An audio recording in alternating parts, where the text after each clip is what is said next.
Bom, então, pessoal, bom dia, boa tarde, boa noite para quem para quem está assistindo, para quem está participando, para quem está nos escutando. Eu hoje decidi fazer uma resenha sobre um livro chamado Declaração.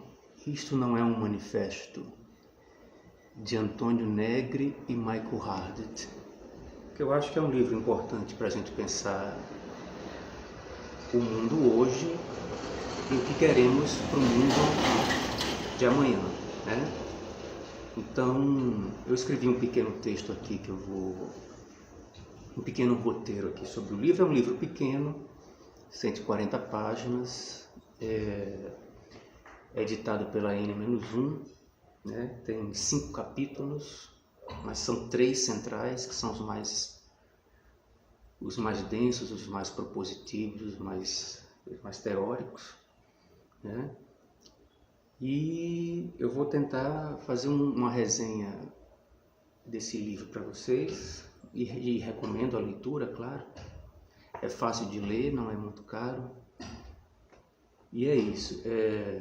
Estamos dando os primeiros passos aqui no nosso canal TV Marginalia, né? Então, no YouTube, né? E aí a gente vai trazer resenha de livros, filme, música, leitura de livros, poemas, exposição mais teóricas. Então a ideia é ampliar a nossa participação nas redes sociais de várias formas, dependendo da imaginação de cada um.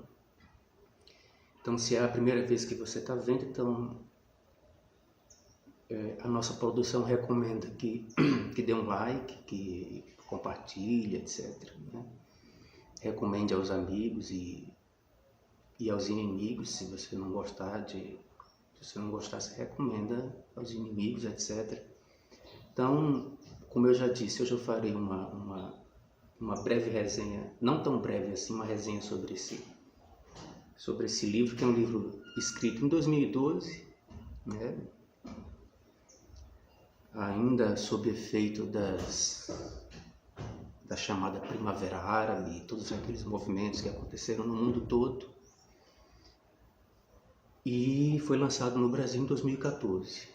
Então, é um livro no qual os autores tentam aprender um pouco com a experiência do que foram aqueles acampamentos e aquelas rebeliões que aconteceram há quase 10 anos, para a gente tentar pensar o que a gente pode fazer daquilo hoje, né? O que aquilo nos ensina. Então, é um livro escrito, como eu já disse, por Antônio Negri e Michael Hardt. Negri é um filósofo italiano, militante, leitor de Spinoza. E Hardt é um professor estadunidense que foi aluno de Antônio Negri, né? E que hoje ele leciona no departamento da Universidade, do Departamento de Literatura da Duke University, né? Então, antes de começar a resenha, eu queria relembrar um pouco um artigo publicado no Estadão esses dias, que a professora Lilian, nossa colega, me mandou, né? Um artigo escrito por Joseph Stiglitz, que é um economista bem famoso, Nobel da Economia, e que ensina hoje na Universidade de Columbia, nos Estados Unidos. É um cara, me parece, assim, bem do campo progressista, e o nome do artigo é assim: Economia será devastada se não salvarmos as pessoas. Então, eu queria começar por esse artigo, porque ele reflete muito bem o que muitos economistas vêm pensando a partir dessa pandemia, né? Acabei de receber a notícia agora que o ministro Mandetta vai ser demitido e vai entrar o Osmar Terra. Então, salve-se quem puder agora, né? E aí vai ser um Deus nos acuda. Então, eu queria começar por esse artigo do Stiglitz, porque ele condensa um pouco o que os economistas vêm pensando a partir dessa pandemia. Ou seja, segundo o artigo, é preciso que a gente estabeleça um novo contrato social nos quais repensemos a relação entre mercado, Estado e sociedade, que é aquilo que organiza a sociedade, né? Isso que a gente chama de sociedade, que na verdade tem uma proeminência muito grande do mercado hoje, mas ela se organiza por essa relação entre mercado, Estado e sociedade. Ou seja, o que o Stiglitz está pensando é que a partir de agora a gente possa repensar a nossa relação com a economia, com a política, com a democracia e com as instituições que foram colocadas em xeque durante esse acontecimento do coronavírus. Então, praticamente todos os economistas que se pronunciaram ultimamente vão nessa direção. As políticas de austeridade não dão certo. Essa política selvagem, ultraliberal do Guedes, do salve-se quem puder, não funciona. É preciso cuidar da população, inclusive propondo a retomada forte no estado de bem-estar social. E aí temas como a renda básica universal, o sistema de saúde amplo e universal, começam a tomar a pauta das discussões entre políticos e economistas mais heterodoxos, e até entre alguns mais ortodoxos. Mas ao mesmo tempo, o artigo do Stiglitz, que quem quiser depois está no Estadão, depois eu passo, mas demonstra também os limites do pensamento político e econômico atuais. Ou seja, embora seja um ótimo artigo de avaliação de conjuntura, revela também a nossa falta de imaginação, de nossas elites políticas, intelectuais, econômicas, para pensar um outro mundo possível. Não uma utopia, mas uma nova forma de organização social. E aí eu acho importante a leitura desse livro do Hardt e do Negri, porque aponta algumas direções para mudanças que são perfeitamente factíveis, embora eles estejam pensando a médio e longo prazo, né? É um livrinho curto, como eu já falei, 140 páginas, uma leitura super fácil, super tranquila, e nos dá questões importantes para a gente pensar o mundo hoje. Então, como é uma resenha, eu vou falar, caiu aqui, eu vou falar mais ou menos por alto aquilo que os autores propõem, convidando, claro, para quem quiser aprofundar a leitura e depois tirar suas próprias conclusões, que vá até o livro e leia, mas assim, eu vou fazer uma leitura panorâmica sobre aquilo que eu consegui depreender do livro dos autores. Então, bom, o livro começa falando assim, isso não é um manifesto, né? Porque o manifesto, segundo os autores, ele traz um vislumbre, a partir de algumas proposições, de um futuro mundo possível, né? Então, o mundo pensado pelos autores aqui ainda está em aberto, porque os agentes capazes de efetuar a mudança possível já estão nas ruas, ou já estiveram nas ruas, né, pensando na época que eles escreveram, e tem uma pauta ainda a ser realizada.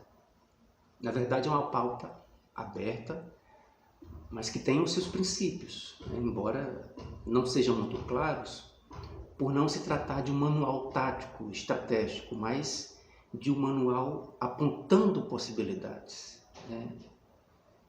Então, como é um livro escrito em 2012, os autores ainda têm em mente aquilo que chamamos da Primavera Árabe, dos movimentos em geral pedindo mais democracia em seus países, que acabou por depor alguns ditadores, alguns foram bem-sucedidos, outros não foram bem sucedidos, e aí são questões geopolíticas que a gente não vai entrar. Então, a partir desses movimentos, os autores se entusiasmam com as ideias, né? Com algumas ideias desses acampamentos, dessas manifestações, etc. A partir disso, penso eu que, apesar de alguns fracassos, eles tentam tirar algumas lições do que pode ser uma organização política futura, a partir das manifestações e da forma como elas se organizaram.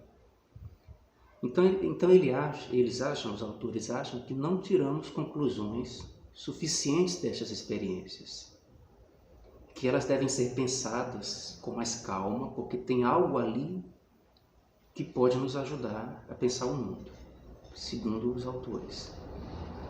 Então eu vou falar mais ou menos em tópicos, o que os autores estão desenvolvendo não só aqui, como em outros livros, que é a ideia do bem comum. Ou seja, é preciso, na ideia um tanto abstrata que nós temos sobre humanidade, né? A gente sempre fala em humanidade, mas sempre com uma abstração, colocar pontos que nos sejam comuns, mesmo mantendo as demandas de cada um, sejam elas identitárias, de gênero ou de classe, etc. Mas é preciso encontrar algo do comum que nos una, algo que nos una numa mesma luta política, mantendo, claro, as singularidades. A luta política se faz no diálogo entre as singularidades. E essa ideia vem sendo trabalhada pelos autores desde pelo menos a trilogia do Império, da Multidão e do Bem-Estar Comum. E aqui eles tentam sintetizar um pouco essas ideias que eles vêm trabalhando em alguns pontos chaves aqui. Tem uns pontos que eles resumem aqui nesse livro. Então a questão é a seguinte: a política, como vem sendo tratada, como vem sendo feita até então, a política de representação tende a gerar sujeitos passivos e, por consequência, eternamente insatisfeitos com a política. E isso tem como consequência também a negação da política e a eleição de sujeitos autoritários que prometem negar tudo que está aí, que são os salvadores da pátria, embora façam parte do mesmo esquema político. Ou seja, eles reproduzem a mesma dinâmica da velha política, o que tende a formar sempre cidadãos insatisfeitos. Você elege um salvador da pátria, mas que obviamente não dá conta de resolver todos os problemas que tem para resolver. Então isso vai gerando mais e mais ressentimento, né? Vide aí, por exemplo, os panelaços que estão acontecendo no Brasil todos os dias, feitos por muitas das pessoas que votaram no atual presidente.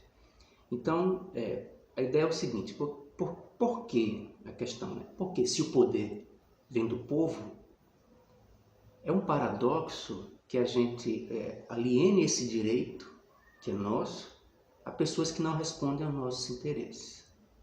Se o poder é meu, por que eu alieno, em primeiro lugar? E, em segundo lugar, por que se a pessoa não responde aos meus interesses, por que eu não me revolto?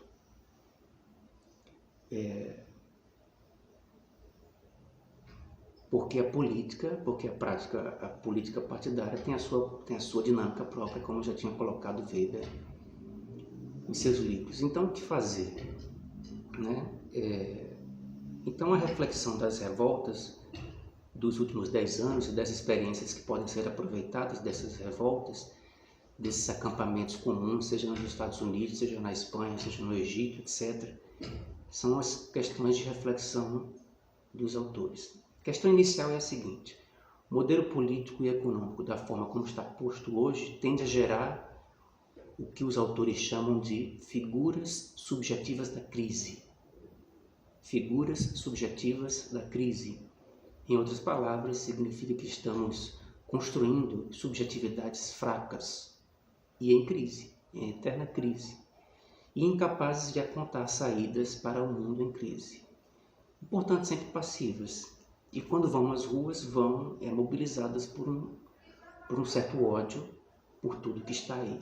E aí entramos naquela velha questão da reforma ou da revolução, né?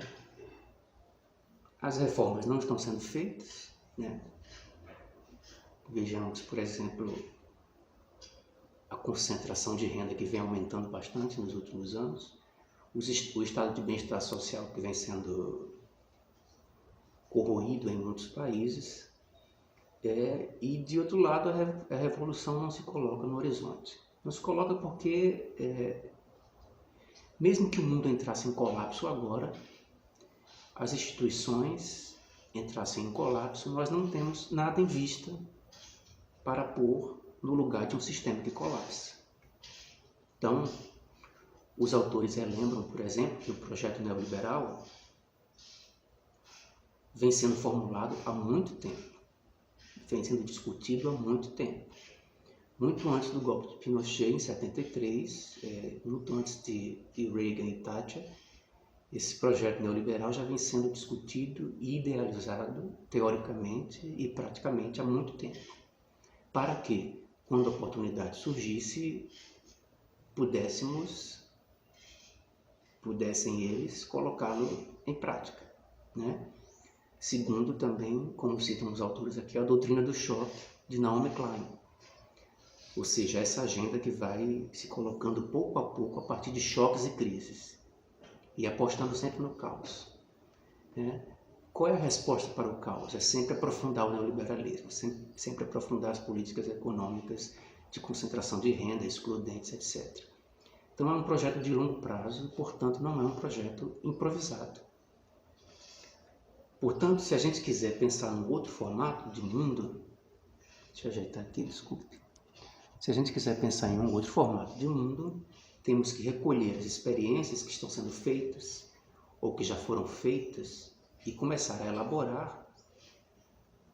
elaborá-las melhor, a fim de que no futuro saibamos o que fazer quando o momento se avizinhar. Então, em primeiro lugar, temos que pensar essas figuras subjetivas da crise, né? São 4. Em primeiro lugar, o sujeito endividado, como o Lazarato já coloca em um dos seus livros, O Governo do Homem Endividado. Eu vou passar essas 4 figuras por alto. Quem quiser com mais detalhes saber sobre essas figuras, recomendo a leitura do livro. Ou seja, o sujeito endividado é essa primeira figura subjetiva da crise, né? Deixa eu só um momento aqui para eu poder